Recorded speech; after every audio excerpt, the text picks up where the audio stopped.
here with Russell Simmons, and so Russell, talk to our viewers about and our listeners about this charity, this philanthropic organization. We underwrite art education for inner city school kids. I believe the imagination is God. I mean, if that and hard work and dedication, anything can happen. All right, you heard it here first, right from Russell Simmons' mouth.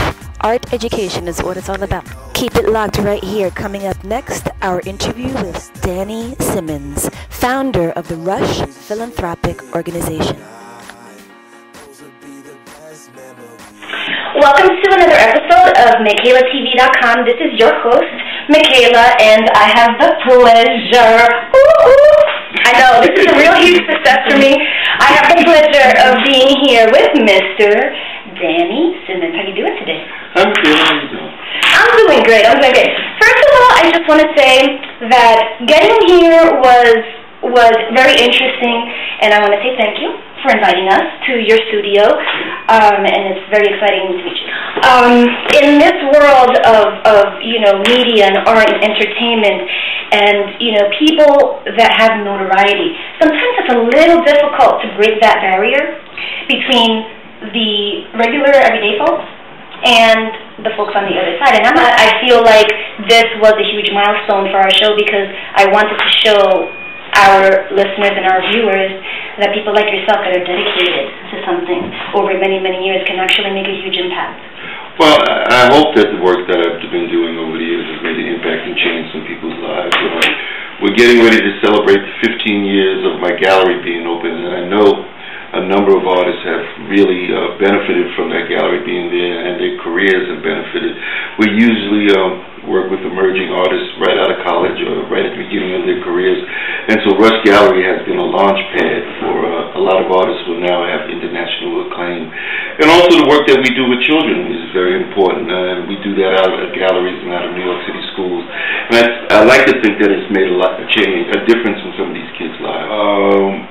Russell and Reverend Run are very famous, and they signed on to this idea of mine to start an art foundation about 16, 17 years ago, and we've made it work. I mean, this year we've raised close to $2 million for the arts, and this is a job that I've been doing free for 17 years, making sure that art education is available to children, and that there are spaces where artists who normally have an entry into the art world have a point of entry. So I think that, being able to use one celebrity and being able to use my brother's celebrity to achieve that goal has been greatly helpful to a lot of people. What kind of educational programs is Rush Philanthropic creating right now for the community? Oh, wow. There are a few. We rotate the things we do. Right now, the big thing for me that we're doing is the Gallery in a School program. We're in 5 or 6 different New York City schools of varying grades, and we go and find an empty space, and that is a designated art space, and becomes an art gallery, and it becomes the art creation space, and these kids own this space, and they become the curators, the artists. Oh, wow. They become the docents. They talk about the art. They have art shows there. So it's a very empowering thing for these kids. And then, after a weekend program, it's not really after school, these kids come to the galleries during the weekend. They learn about art. They create art. They go on trips all over the place and learn with different artists. That's another program. We've been inside of prisons. We've been inside of schools for people who are mentally disabled. We've been all over the place. So we have a number of things that are going on. But right now, for me, it's the Gallery in the School program that I really love. When you are in creation mode, okay, you get inspired, something just kind of possesses you, and you choose your medium, whatever medium it is that day. Okay. Talk to us about the process, your emotional process, your spiritual process, your energy level. What do you put into a piece when you're creating? Damn. That's a lot to answer. A lot of different things motivate my painting. Recently, I had 3 shows coming up in September, so need motivation a lot of it. Okay. I needed about 65, 70 pieces for the 3 different shows, and I wanted a lot of them to be new. So over the last 6 months, I've been painting a whole lot.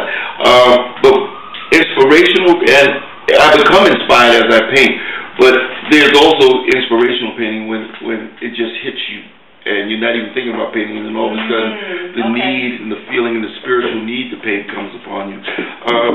My process is I generally start painting in the morning with no sound, right when I wake up, so I'm not cluttered by all the other stuff that I do.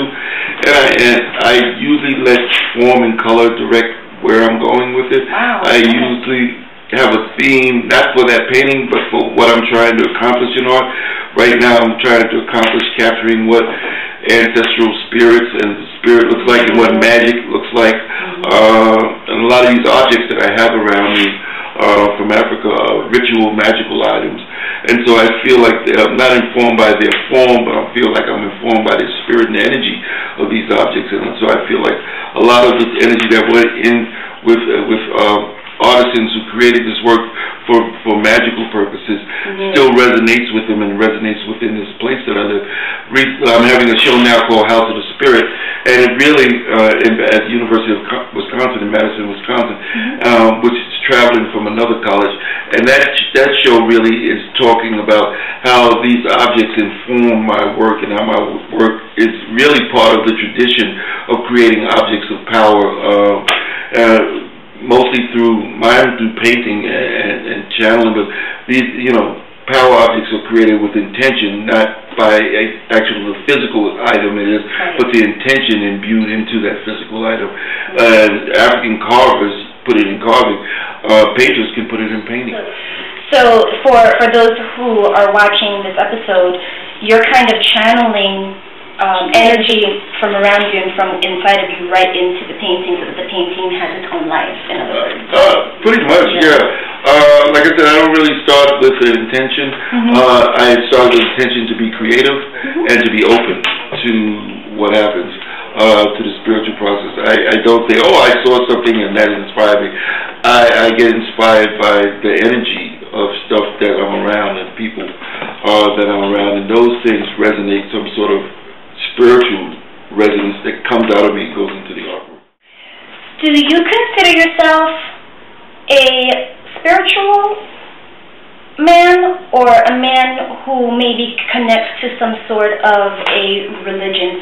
Not necessarily a religious question, but do you subscribe to what other people believe as a higher power, or do you just channel really energy that's around you? Well, I believe in a higher power. I'm not quite sure what that higher power is. Okay.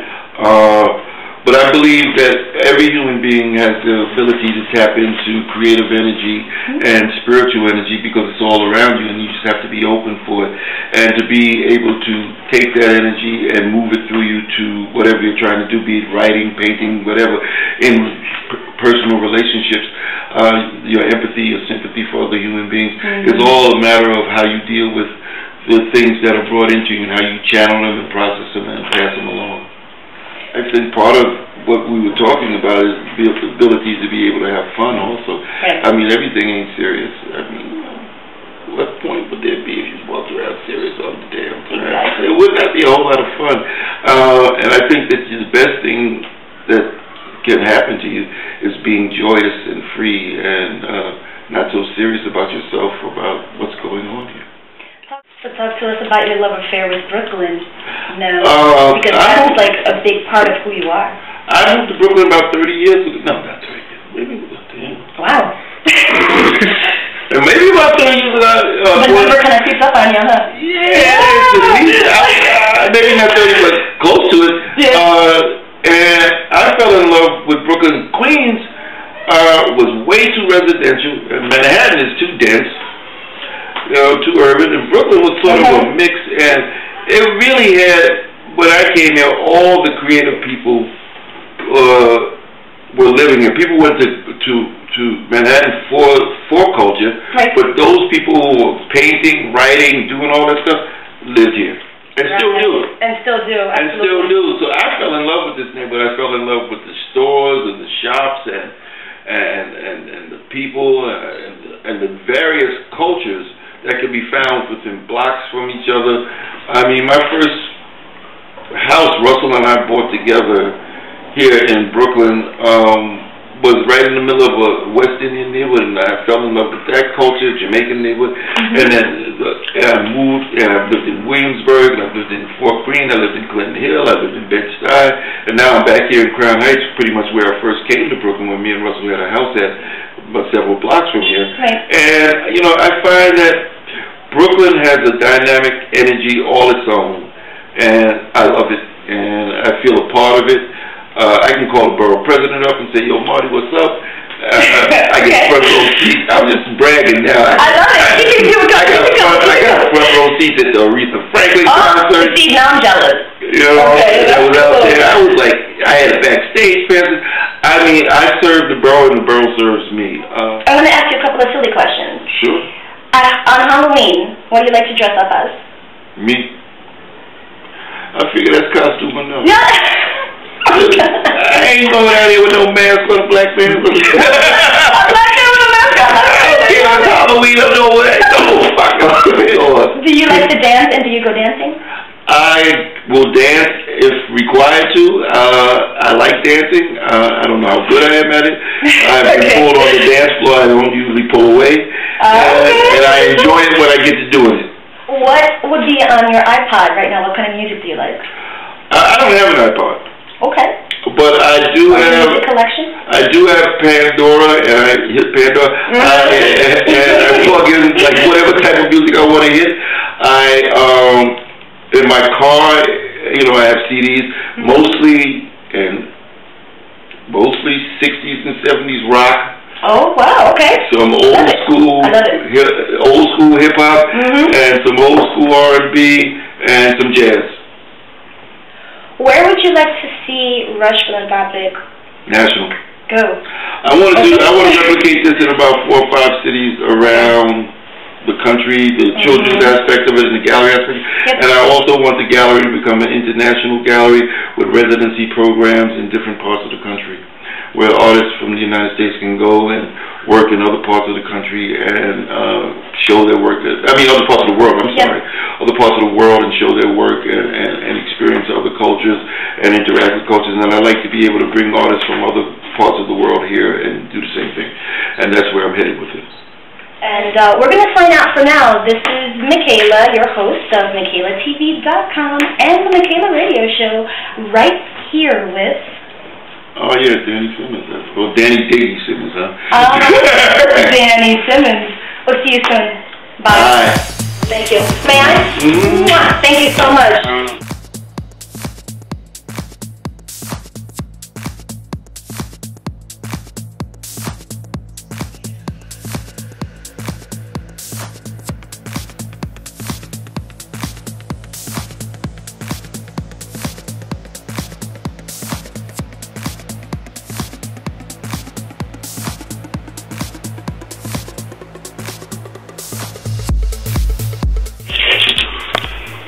So Danny, what are we looking at here?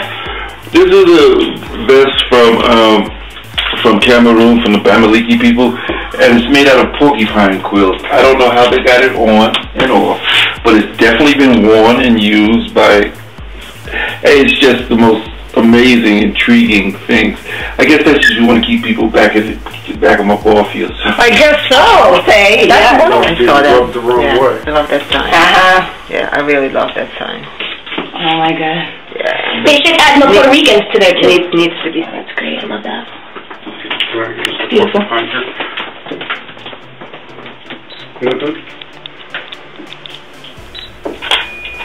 Oh, scary.